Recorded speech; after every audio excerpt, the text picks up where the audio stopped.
Dear visitors, welcome to the first sightseeing tour of Karlstejn Castle. We kindly request that you refrain from taking any photographs or making video recordings during the tour. Please do not touch any of the exhibits. First, a short introduction to the history of the castle. The first mention of Karlstejn Castle dates back to the year 1348. The founder was one of the most eminent Bohemian kings, Charles IV, who was later to become the Emperor of the Holy Roman Empire. Charles lived from 1316 to 1378. You can see his bust between the French doors. Charles IV belonged to the House of Luxembourg. On his mother's side of the family, Charles was a descendant of the Przemyslid family, the oldest dynasty of Bohemian princes and kings.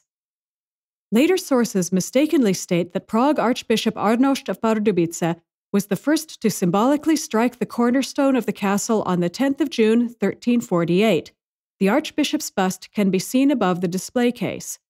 This information was subsequently accepted in literature and interpreted as the extraordinary ceremonial founding of the castle, despite the fact that no direct evidence of its occurrence actually exists.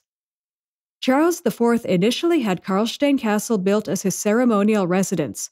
However, after Charles received the imperial crown treasure in 1350, during the course of construction, the concept of the castle and plans for its future use were altered. The decision was reached to store the imperial crown jewels at Karlstejn Castle. The actual construction of the castle lasted 17 years. The model on display shows the oldest construction phase of the castle.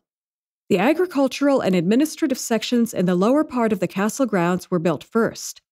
The well tower stood at the lowest point. The castle well, nearly 80 meters deep, was fed by a stream beneath the castle. The well was actually a basin or cistern. Nevertheless, the well continues to hold approximately 10 meters of water to this day. Situated one level higher was the Burgraves building, the home of the Burgrave, the caretaker of Karlstejn Castle. The inner castle was divided by castle walls. Located inside was the imperial palace, where Charles lived as early as 1355.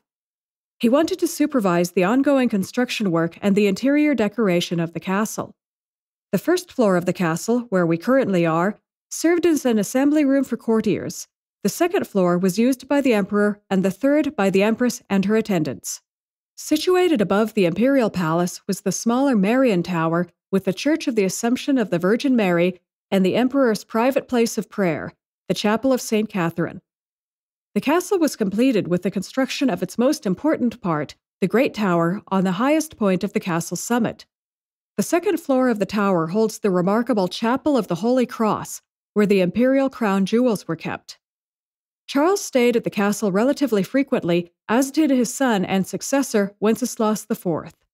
With the arrival of unrest in Prague, a precursor of the long Hussite wars that plagued Bohemia in the first half of the 15th century, the Bohemian crown jewels and valuable objects from numerous Bohemian monasteries were also brought to Karlstejn. Therefore, for a short time, the Bohemian and imperial crown jewels could be seen side by side in the Chapel of the Holy Cross.